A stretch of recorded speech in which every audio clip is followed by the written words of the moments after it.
The whole medieval system was built on a deal. It wasn't written down on a single piece of paper, not at first. It was a handshake agreement that held a kingdom together. The king sat at the top. He owned the land, at least in theory, but he couldn't farm all of it, defend all of it, or rule all of it by himself. He was just one man. So he made a deal with his most powerful friends, his biggest fighters. These were the nobles. He would grant them huge chunks of land, called fiefs. In return, they swore an oath of fealty. They promised to be his man, to fight for him, and to bring their own soldiers when he called. This created a pyramid. The king was at the top. Below him were the great dukes and earls.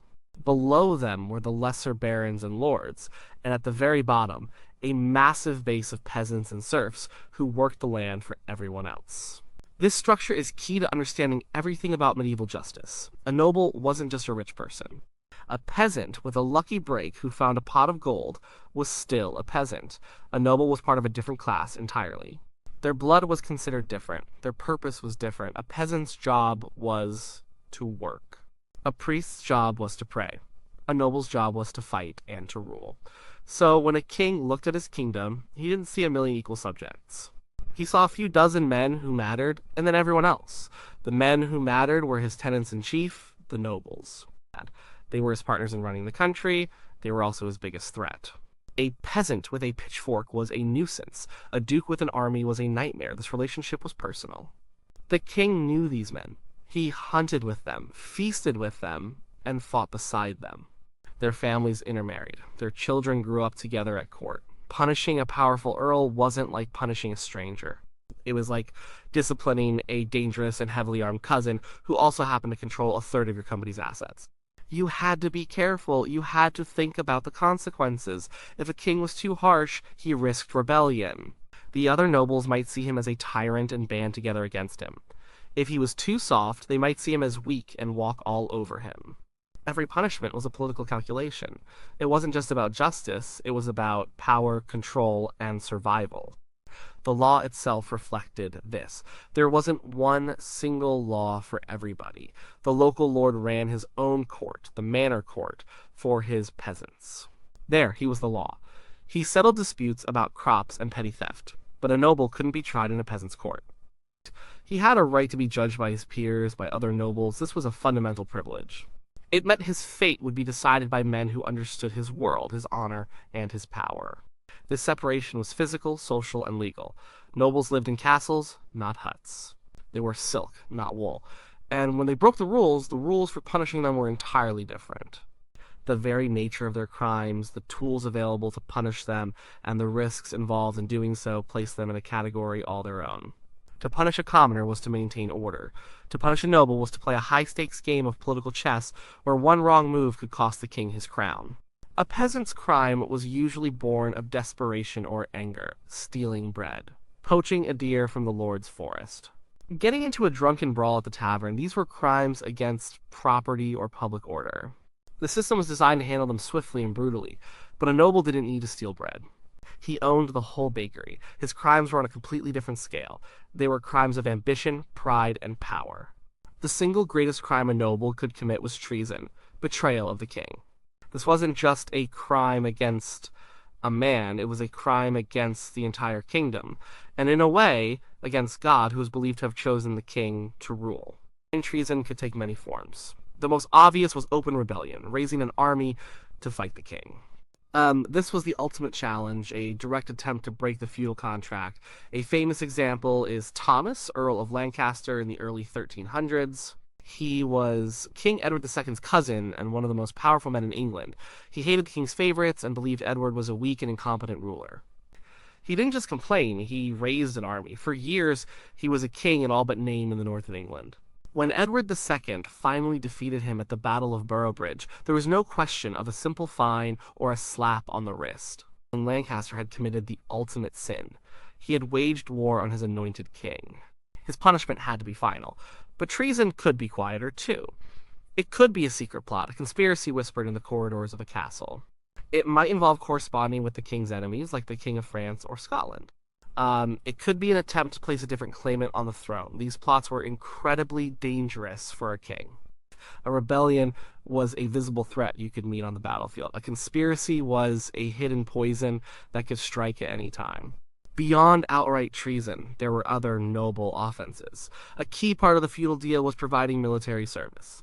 When the king went to war, he would summon his nobles, and they were obligated to show up with a certain number of knights and soldiers. Simply refusing the call was a serious act of defiance. It weakened the king at a critical moment and set a terrible example for other lords. It was a clear signal that the noble no longer felt bound by his oath. Another crime was building a castle without the king's permission, known as an unlicensed crenellationem. This might sound minor, but it was a direct threat. A castle was a base of military power. A king wanted to know where all the strongholds in his kingdom were and who controlled them. A noble secretly building a fortress was like an employee secretly building a rival headquarters. It showed bad faith and suggested future trouble. These were not the concerns of the common man.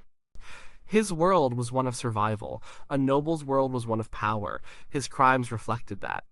He could break the peace of the entire realm, not just a single village. He could challenge the king's right to rule. He could undermine a war effort. His sins were political, strategic, and existential.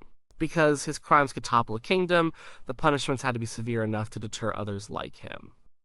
But they also had to be handled with extreme care, because the man you were punishing was not a simple criminal.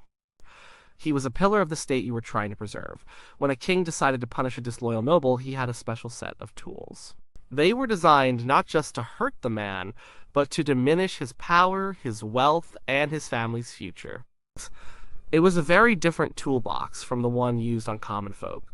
The most common, and perhaps most useful punishment was a massive fine. In those days, they were often called amercements. This wasn't a few shillings. This was a sum so large it could cripple a noble house for generations. King John of England was a master of this. If a baron fell out of his favor, he would find an excuse to levy an impossibly huge fine. It was a way to break a rival without shedding blood or starting a war. The noble would have to spend the rest of his life paying off the debt, his power draining away with every payment. It was a slow, quiet, and very effective political weapon. If a fine wasn't enough, the next step was confiscation. This was the nuclear option short of execution. A noble's power came from his land. The land gave him income from rents and crops. It gave him men to fight for him. It was the source of his status and his title. For a king to seize a noble's estates was to strip him of everything that made him a noble. The man might be left with his life, but he was a nobody. The king could then take that land and give it to a more loyal follower, rewarding his friends while punishing his enemies. This was the ultimate redistribution of power.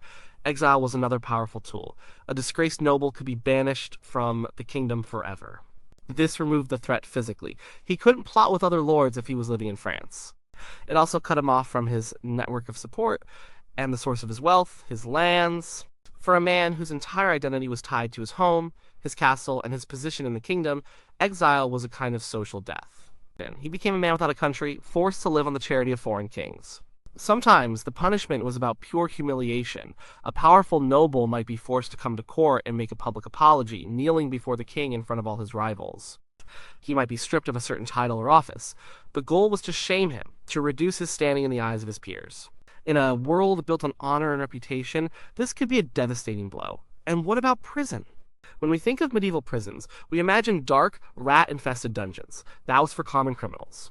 A high-ranking noble was rarely thrown into a dungeon. He would be put under a form of house arrest, confined to one of his lesser castles, or held in comfort in a royal fortress like the Tower of London.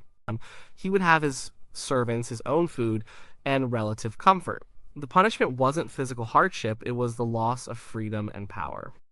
He was being held as a political pawn, not a common felon. Finally, there was execution. But even here, there was a stark difference. Common traitors were hanged, drawn, and quartered. It was a gruesome, slow, and deeply humiliating death, designed as a spectacle to terrify the masses. A noble, even one guilty of the worst treason, was usually granted the privilege of a clean death. He was beheaded with a sword or an axe. It was quick and considered an honorable end for a warrior. Thomas of Lancaster, despite his rebellion, was granted a beheading. It was a final acknowledgement of his status. Even in death, a noble was not the same as everyone else. His punishment from start to finish recognized his place in the world he had tried to overturn. Life for a common person in the Middle Ages was hard, and the justice they faced was just as hard. There was no presumption of innocence, there were no high-powered lawyers, there was just the Lord's will and the force of ancient, often brutal, custom. The system wasn't designed to be fair, it was designed to be fast, cheap, and to keep the workforce in line.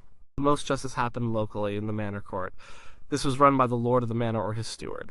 It dealt with the everyday problems of village life arguments over land boundaries, accusations of cheating a neighbor, or someone failing to do their required labor on the lord's fields. The punishments were usually fines, paid to the lord, of course.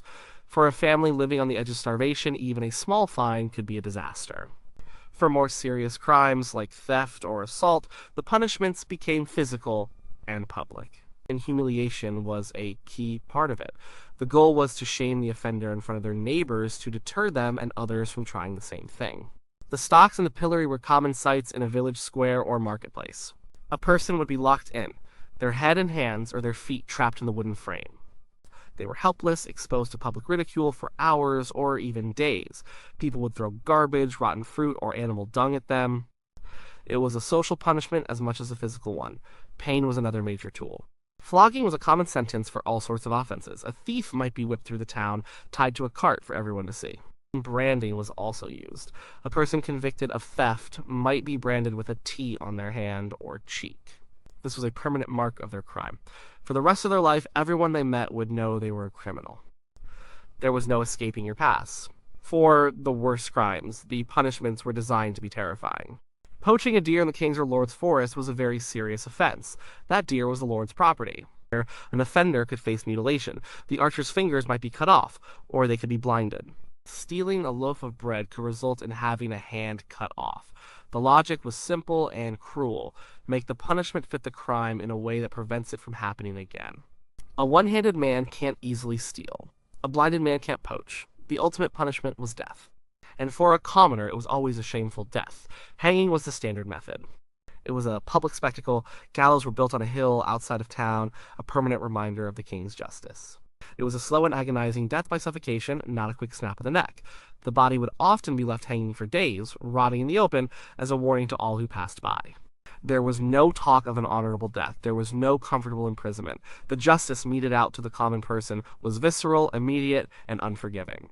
It was a system of control meant to protect the property of the powerful and enforce the rigid social order.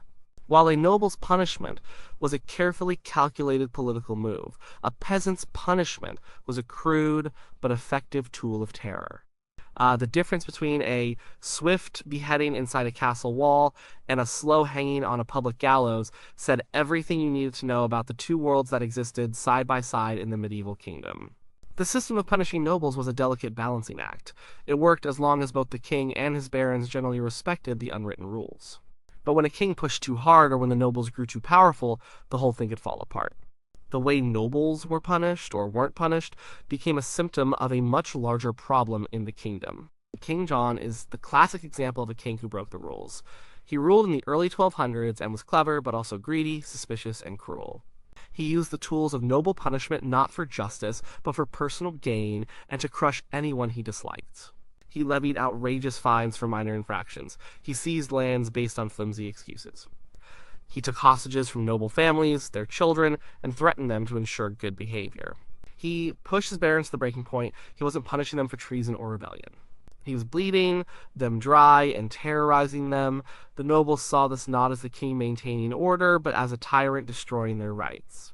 So they did something remarkable. They rebelled not to overthrow the king, but to force him to follow the rules. The result was the Magna Carta in 1215. Many clauses in that famous document are about this very issue. It demanded that fines be reasonable and proportional to the offense. It stated that a free man could not be imprisoned, have his land seized, or be exiled without a proper judgment by his peers. In other words, the nobles wrote down the rules. They created a legal defense against the king's arbitrary power. They were saying, you can punish us, but only justly and according to the law, not just because you feel like it. The Magna Carta was a direct consequence of a king abusing his power to punish his most powerful subjects. On the other hand, a king who was too weak to punish a disloyal noble was in just as much trouble. During periods of civil war, like the anarchy in the 12th century or the Wars of the Roses in the 15th, the king's authority collapsed. Powerful nobles acted like kings in their own lands. They waged private wars, built illegal castles, and terrorized the countryside. The king was simply too weak to stop them. He couldn't find them, couldn't seize their land, and certainly couldn't execute them. Any attempt to do so would just trigger a wider war. In these situations, the overmighty subject was a huge problem. A duke or an earl who had more land, wealth, and soldiers than the king himself couldn't really be punished at all. He had to be negotiated with, appeased, or fought in open battle. Justice became irrelevant. It was all about raw power. The system only worked when the king was clearly, but not overwhelmingly, the most powerful man in the room. So, the different ways nobles were punished weren't just a matter of social snobbery. It was the very fabric of medieval politics. It reflected the delicate deal between the ruler and his powerful vassals. The punishments were political tools meant to maintain a fragile balance. When used correctly, they preserved the king's power and the kingdom's stability. But when they were abused by a tyrant or ignored by a weakling, the whole structure came crashing down into rebellion and civil war. The way a king punished his nobles was the truest measure of his strength and his wisdom. It showed whether he was a master of the game or about to become its next victim.